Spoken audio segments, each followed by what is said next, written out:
YouTube, welcome your beautiful faces back to the #1 chess channel on YouTube. I think it's close. It's either me, Hikaru, or Goth. I think it might be. Ignore that. Anyway, guys, we cover all facets of chess on this channel, okay? I game review the pros, I game review my own games, play live chess, 4-player chess, we react to like 100 ELO games. We do it all, okay? In today's video, we find out which AI is best at chess. I know, pretty random, but Hikaru recently hosted a tournament between all the AIs, and in the final we have OpenAI versus Grok. Okay, OpenAI just beat like Gemini to get here, or no, maybe Grok defeated Gemini and OpenAI defeated a older version of OpenAI. I think that's right. But either way, they've got through all the competition, and it is the final: Grok versus OpenAI, Elon Musk versus I have no idea. But guys, if you do go on to enjoy this video, please be sure to smash that like button, subscribe if you are new. Let's jump straight into this. So, Grok, of course, has the white pieces. So, Grok goes ahead and plays the move e4. Okay, very standard stuff, not really deviating from the norm too much. And OpenAI goes, okay, let's fight.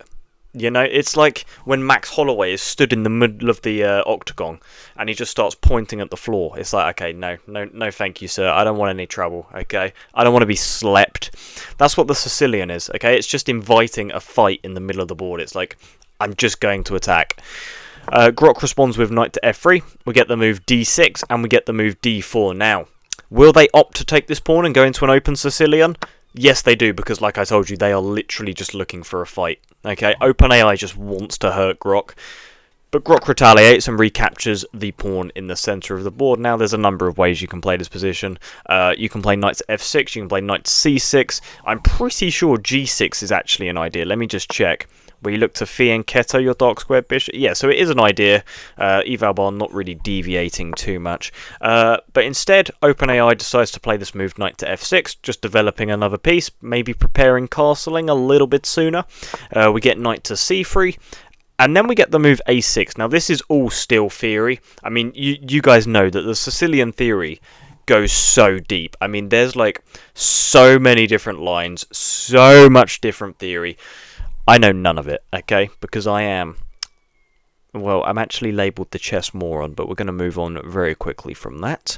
We get the move bishop to e3, just reinforcing the knight in the centre, developing another piece. Again, this is all still theory. e5 is played, lashing out into the centre. Typically, the knight goes to b3, but I think it can also go to f3 if I'm not mistaken.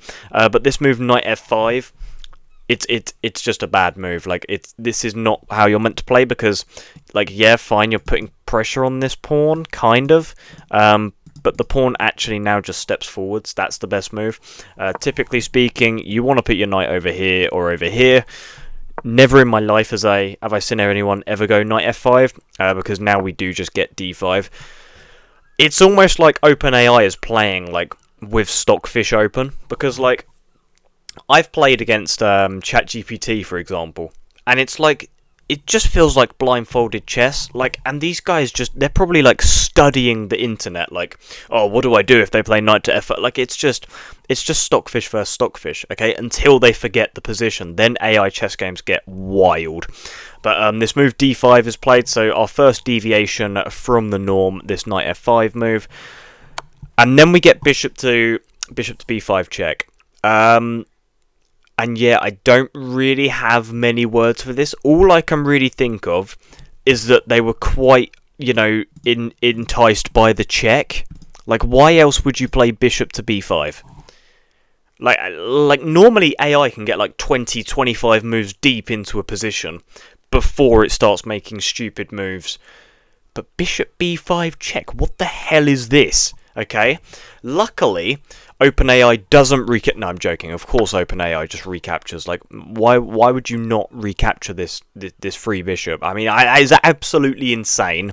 Grok is clearly trying to play with a disadvantage. Okay, we know Elon. He loves himself a lot. Okay, shout out Elon Musk. Okay.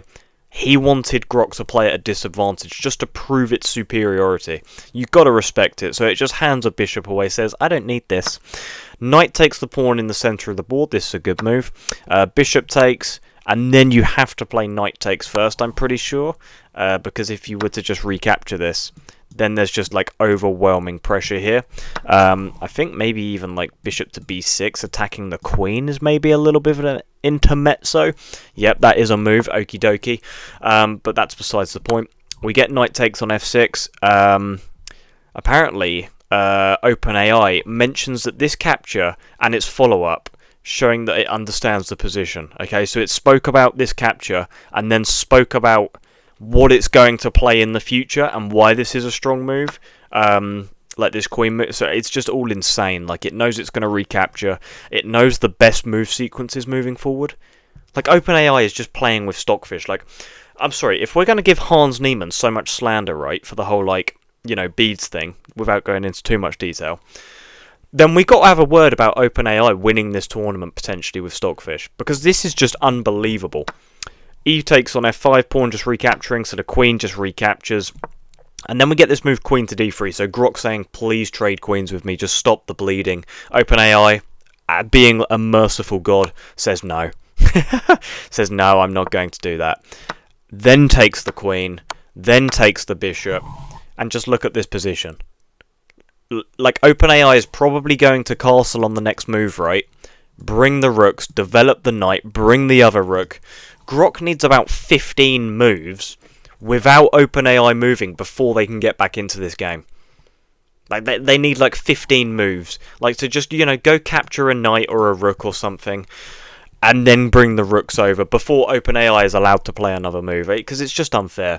OpenAI, yeah, of course, castles, just looking to bring the rooks now. I mean, this is about to get brutal. Rook goes to e1.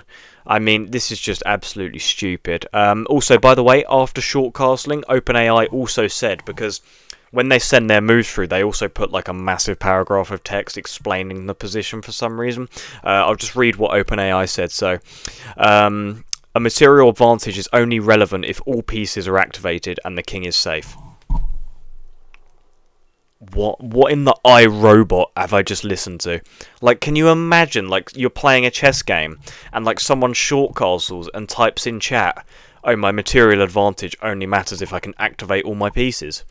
I would report that human in a second, okay? Like, why are you talking like that? I understand, it's just AI. It's terrifying. Rook to e1, knight to c6, king steps up to e3, so, I mean, they're looking to get active, confuse things clearly. OpenAI just puts their knight on this beautiful outpost on d4, and it's like, look how many squares around the king it's currently controlling. Like, I'm sorry, but, like, you're just done, okay? Rook to c1, just taking the open file and the semi-open file.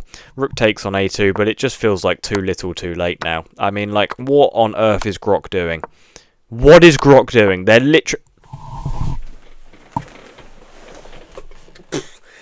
God, I went too low. I went far too low there. I actually just fell under my desk. Okay, Rook e4 might be the worst move I've ever seen in my entire life.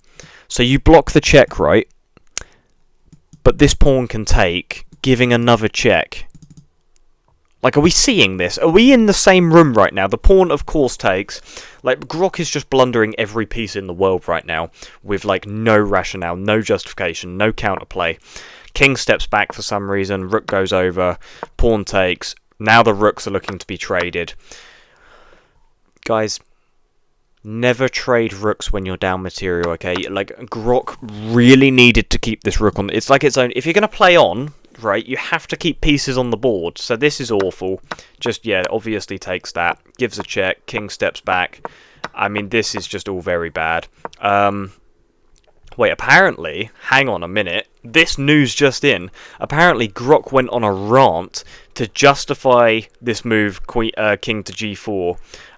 Saying that it's maximising White's pawn advancement potential in a lost position. So, you know, it's confirming that Grok can evaluate the position and does recognise that it is completely hopeless. And OpenAI just starts pushing pawns, which just, you know, it just demonstrates that OpenAI knows it's completely winning. Just go make some queens now. Give a check. Oh my god, this move is absolutely stunning, because now there's just mating one no matter what with Rook f6, because you set up this mating net, so the idea of Queen d1 is to block this square, so that when you play this move, Rook f6, the king has nowhere to go. I mean, it can't step forwards because of the king, because of OpenAI's king. Rook blocks these squares. Pawn blocks this square, rook blocks this square, queen blocks this square. So just setting up a mating net. Do you know how insane that is? OpenAI is talking trash this whole game. Sets up a mating net at the end. It can't even see the board, and it sets up a mating net. What on earth? Guys, Grok clearly shouldn't have even made it to the final. I mean, that was an abysmal performance. How on earth it beat Google Gemini or whatever the hell that thing's called, I have no idea. OpenAI, clearly the GOAT of chess, clearly has it programmed in. Clearly cheating as well. It needs to be investigated for some beads potentially. But guys, if you did enjoy the video, be sure to smash that like button and subscribe, and I will see you in the next one. Goodbye.